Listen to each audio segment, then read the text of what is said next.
estresse funcional é o que geralmente as pessoas dizem que é o estresse bom, é o que os jovens falam sobre adrenalina, que é aquela vontade de acordar de manhã e curtir um dia como se você estivesse passando férias e você tem que conhecer uma cidade nova. Esse é o estresse bom. Então, ele tem sintomas psicológicos, de desafios, pode ter de resistência também, mas de uma maneira em que há ciclos virtuosos, há possibilidades de crescimento, sem que afete a reserva orgânica, a saúde física da pessoa. No caso aqui,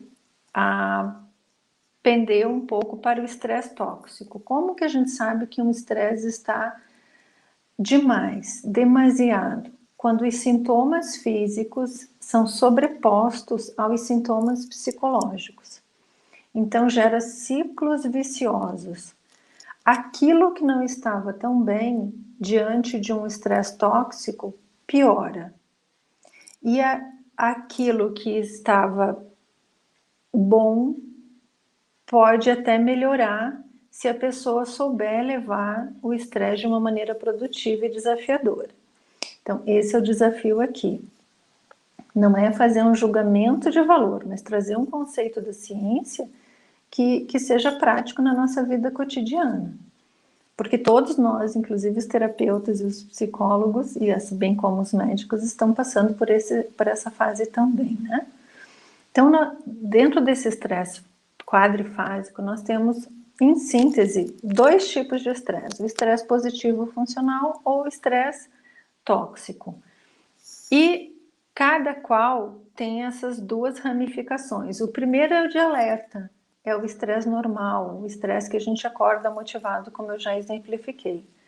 O segundo é o de resistência, acontece um contratempo e aí você pega uma reserva de energia, como se fosse uma reserva de dinheiro que você tem no banco apenas como colchão, simplificando, certo?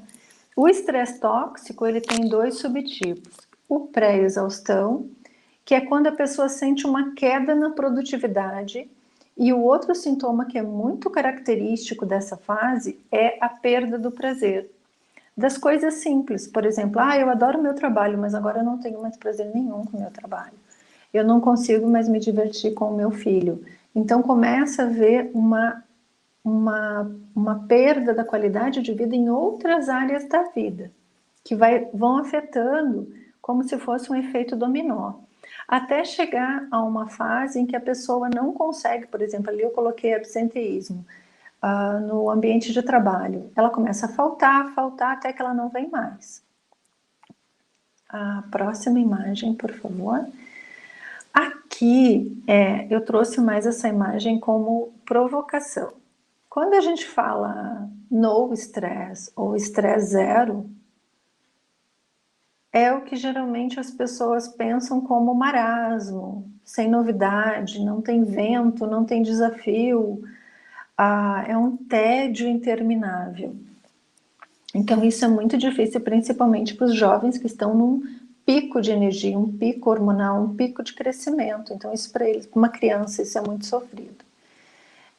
Para um adulto e principalmente para o idoso também, porque a ausência de estímulo, o nosso cérebro entende que a ausência de estímulo é perda de função.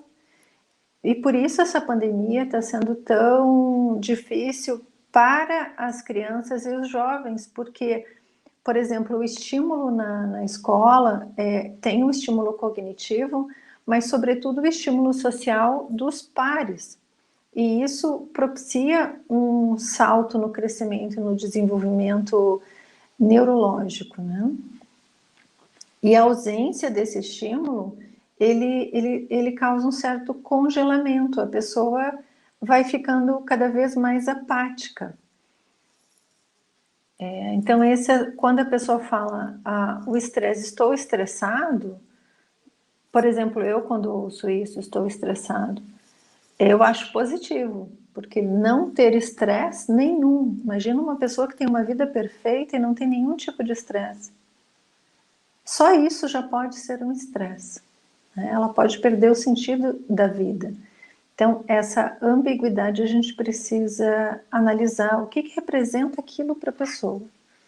Assim como o excesso de estresse também é prejudicial. A próxima imagem, por favor. Aqui nós temos o que a gente poderia resumir em estresse positivo e funcional. Então, o estresse positivo, em síntese, ele propicia um ciclo virtuoso. A pessoa cresce, ela se desenvolve. Uma criança, quando é colocada, por exemplo, numa chácara, ou numa escola nova com outras crianças, quando conhece os primos, ela está sendo estimulada, ela está sendo ela está recebendo estímulos do meio para uma nova readaptação ou uma nova adaptação. Ela está incrementando as suas habilidades cognitivas e socioemocionais. Esse estresse positivo, ele tem duas fases: alerta positivo, funcional, motivacional. A pessoa se sente motivada para a descoberta, ela tem curiosidade, ela tem motivação para a interação. E claro, de repente ela tá no exemplo da criança, ela brinca, machuca uma perna, sai um sanguinho, ou um jovem, né, vai lá, pega uma onda muito radical e toma um susto. Então aí vai ter o estresse de resistência. E a maior parte da vida a gente oscila entre o 1 e o 2, o 1 e o 2. Quando a gente chega no estresse tóxico, a tendência é o afunilamento e principalmente os sintomas físicos crônicos da saúde. Então, ela já apresenta disfunções orgânicas e nessa fase é essencial haver um cuidado médico com mais frequência, uma atenção médica com mais frequência. Não estamos mais falando em prevenção, a gente já está falando em remediação. O exaustivo já é perda de alguma função, já é um dano na vida da pessoa, tanto laboral, quanto social, quanto principalmente pessoal.